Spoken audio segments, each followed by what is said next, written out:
मारा साले को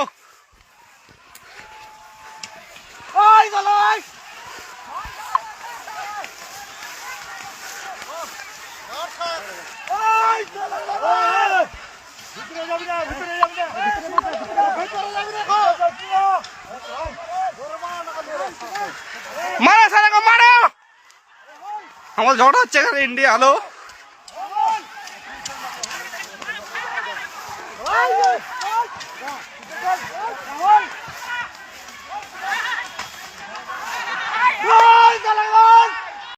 বৈষ্ণবনগর থানার সুখদেবপুরে নতুন করে আবার উত্তেজনা। মালদার ভারত বাংলাদেশ সীমান্তের বৈষ্ণবনগর থানার সুখদেবপুরে নতুন করে উত্তেজনা ছড়ালো সকাল থেকে।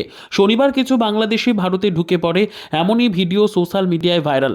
এরপরই বাংলাদেশিদের দিকে ভারতীয় গ্রামবাসী ও বিএসএফ তেড়ে গেলে সেখান থেকে তারা পালিয়ে যায়। এই ঘটনা ঘিরে নতুন করে উত্তেজনা ছড়ায় বৈষ্ণবনগর থানার সুখদেবপুরে। যদিও ভিডিওর সত্যতা যাচাই করেনি উত্তর বাংলা সংবাদ। ব্যুরো রিপোর্ট, উত্তর বাংলা সংবাদ।